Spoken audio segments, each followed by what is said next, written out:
Bom dia primeiro. Nós vamos começar hoje um novo assunto. A gente está na primeira unidade discutindo o futebol e os diferentes aspectos. E agora a gente vai começar um novo assunto. A gente já discutiu bastante o futebol em todas as esferas, né? O futebol e política e economia. E agora a gente vai mudar um pouquinho de assunto e a gente vai falar dos jogos e brincadeiras. Eu vou tentar ser mais breve que os outros vídeos, porque eles acabaram ficando um pouco mais longo, né? Então, os jogos e as brincadeiras, eu vou começar lendo os slides, eu vou ler cada slide e a gente faz o comentário. Os jogos e as brincadeiras infantis populares propiciam o desenvolvimento da imaginação, espírito de colaboração, socialização e ajudam a criança a compreender melhor o mundo. Então, galera, pode parecer uma besteira, né? Vocês que são jovens, quando olham um jogo, acham que é só uma besteira de um jogo. Porém, o jogo ele pode apresentar tudo isso aí para uma criança. Através do jogo, a criança vai socializar, então ela vai participar dos jogos com várias crianças e vocês não têm noção do quanto isso é importante para a criança. Uma coisa é a criança viver no mundo dela, com as regras dela, com tudo que incomoda ela sendo retirado. E quando você vive em sociedade, quando você vai para o grupo, não é mais somente as suas regras, são as regras do grupo que podem ser diferentes das suas regras. E o jogo mostra tudo isso para a criança. Porque a vida aqui fora, né, a vida que não é de criança, a vida de adulto, é uma vida em sociedade. Quando você vai para uma empresa, você tem as regras da empresa, que são diferentes das suas próprias regras, do que você acredita. Você, por exemplo, costuma lanchar levando 20 minutos para lanchar. E daí o seu horário de lanche no trabalho são 10 minutos e você tem que se adequar. Né? A empresa não vai se adequar a você, é você que se adequa às regras da empresa.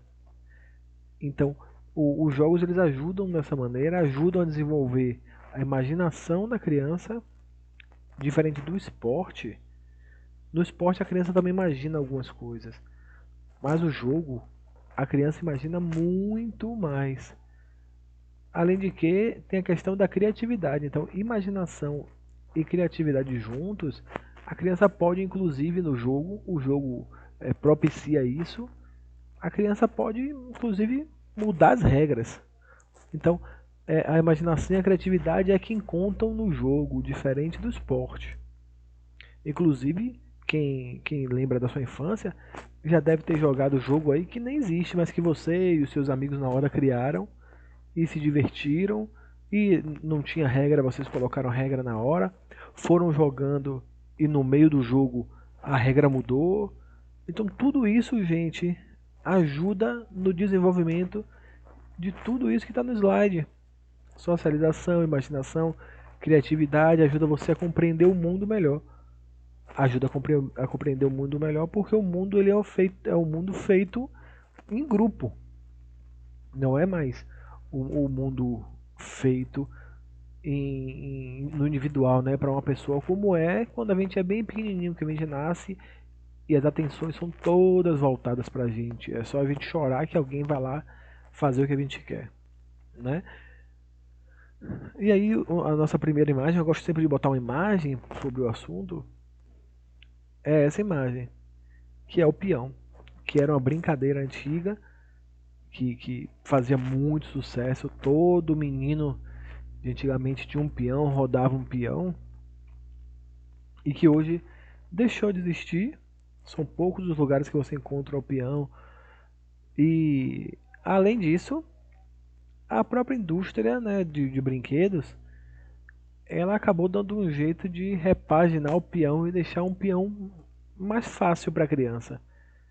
Então aquele peão de antigamente que o menino tinha que pegar o peão, saber enrolar o cordão, saber jogar, toda a estratégia, né? Acabou.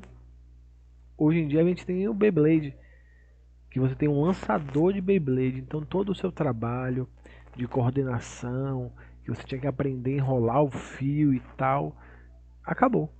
Você coloca o Beyblade no lançador e só mexe um dedo, toque. A Beyblade vai lá e faz o papel dela sozinha. Então você deixou o jogo muito mais simples, você tirou todas as características do jogo. Era a mesma brincadeira, praticamente, mas agora ela ensina muito pouco às crianças, diferente do peão, que ensinava um monte de coisa ali, tinha uma dificuldade muito maior. E a gente sabe que quanto maior a dificuldade, mais a gente aprende. O que é muito simples, muito fácil, você aprende pouca coisa. Mas aquilo que é complexo, que é difícil, você aprende muito. E o peão é só um exemplo, mas essa indústria de brinquedos faz muito isso. Pega os jogos, as brincadeiras de antigamente, as brincadeiras mais complexas e deixa mais simples. Bom, atualmente, devido ao progresso e às mudanças dele decorrentes, as brincadeiras e jogos infantis populares estão sendo substituídos pela televisão, pelos jogos eletrônicos e pelo computador. E aqui a gente tem uma imagem que fala disso, dessa tecnologia que invadiu a infância. E hoje é muito complicado a gente falar, criticar essa tecnologia, porque é muito difícil você pensar em ter novamente aquela infância que eu tive, que meu pai teve, que o meu avô teve. Não tem como a gente pensar naquela infância hoje em dia novamente. Então, os jogos tecnológicos eles estão aí para tentar ajudar. Claro que a indústria ela está pensando mesmo em vender, mas os jogos populares eles foram substituídos, foram perdidos. Ah, professor, mas o senhor não concorda que seria interessante se a gente pudesse ter mais jogos populares? Eu concordo. Mas como a gente consegue fazer isso? Como o peão, por exemplo, a gude, a gente precisava de um terreno que tivesse terra, ou que fosse terra batida, né? Para ser melhor para o peão, ser melhor para a gude. E hoje em dia a gente quase não encontra, é tudo de cimento, tudo de piso. Você vai jogar gude no piso? Então são coisas que, infelizmente, eram coisas que eram muito interessantes para as crianças, os jogos populares de antigamente, e que infelizmente não tem como a gente enquadrar nos nossos dias. A não ser que algum pai tivesse dentro do apartamento um tapete que desse para botar uma gude, mas não é a mesma coisa do que a gente tinha antigamente. Sempre tinha um lugar que tinha uma terra e que a gente fosse jogar uma gude, juntava todo mundo e tinha aquelas garrafas cheias de gude, era uma coisa que era barata e todo mundo se divertia, passava o dia inteiro, meses, a época da gude, tinha época, né? Então a época da gude passava um tempão, meses ali se divertindo, jogando gude com uma coisa que era barata. E os jogos hoje, eles já estão vindo muito mais fortes, cada vez mais. Eram os videogames, agora com o celular, o smartphone, e eles chegam agora de graça na Play Store, inúmeros jogos. Então é uma realidade que a gente precisa se adequar. Um outro ponto é a evolução urbana, né, que também tem contribuído para a extinção dessas atividades. O fato de trocar moradia em casa por prédios de apartamentos e o processo de insegurança generalizada no país estão fazendo com que as calçadas deixem de ser um local de divertimento infantil. E aí são duas coisas que estão nesse slide, né? A primeira coisa é a gente falar da troca de casas por prédios. Então a maioria das brincadeiras, dos jogos e brincadeiras precisavam de casas, de espaço, de terreno, como eu falei, da gude, do peão. que a gente não vai encontrar nos apartamentos. A gente pode até encontrar outras coisas. Os apartamentos vão ter academia, vão ter piscina, mas aquele espaço livre de terra que a gente encontrava antigamente, a gente não vai encontrar mais. E o outro processo é o processo de insegurança, que cada um está vivendo cada vez mais dentro da sua casa, do seu apartamento, cada vez mais fechado, e que essas brincadeiras precisavam de um local grande e que normalmente era a própria rua. E imaginar as crianças na rua brincando como antigamente, foi como eu falei, é quase impossível a gente tentar voltar nesse tempo. As crianças brincavam na rua, na própria rua, corriam na própria rua. E hoje a insegurança ela é tão grande que é impossível a gente pensar nessas crianças de novo brincando na rua tranquilamente como brincavam. Eu pensando agora, falando com vocês, o que me lembrou, acho que a única brincadeira que vai permanecendo, né? Acho que é a raia, que ainda permanece, que ainda dá para jogar na rua, que as crianças ainda, quem consegue mais, os pais deixam mais livres, ainda vai atrás de correr a raia daqui que é cortada. Outros só empinam do prédio mesmo, e é uma brincadeira que vai sobrevivendo. E aqui a gente tem essa imagem, ela traz exatamente isso.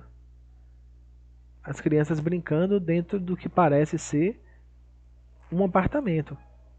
Então elas estão dançando, tem um som aqui, mas as brincadeiras hoje se resumem a brincadeiras dentro de quarto, dentro de sala, no máximo com 2, 3 amiguinhos, porque os apartamentos não suportam uma grande quantidade de amigos.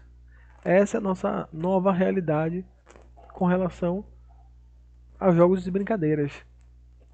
E há algum tempo era muito comum nas cidades, principalmente nos pequenos municípios do interior do Nordeste brasileiro, as crianças brincarem e jogarem na frente das suas casas, nas calçadas ou em praças e ruas tranquilamente. Então, quanto mais para o interior, hoje a gente indo para o interior, a gente ainda encontra. Quanto mais para o interior a gente vai, quanto mais tranquilo for, quanto mais casas tiver, menos ruas asfaltadas, a gente vai encontrar mais essas brincadeiras. Então, no Nordeste, aqui na Bahia, a gente ainda encontra, mas cada vez se encontra menos. E esse é um processo que a tendência é expandir e não reduzir. A tendência é que onde ainda tem a brincadeira deixe de existir cada vez mais, até o momento que a gente não encontre mais essas brincadeiras na rua, na frente da casa, nas calçadas. As calçadas eram lotadas, né? De crianças brincando. E aí, aqui tem um exemplo. A brincadeira do esconde-esconde, e que você precisa ter espaço. Não tem como fazer um esconde-esconde em uma sala. Mas um esconde-esconde em uma rua, um bosque, uma praça, um parque. Aí sim a brincadeira ela passa a fazer sentido, as crianças passam a levar horas ali brincando. Não é que as crianças de hoje não brinquem.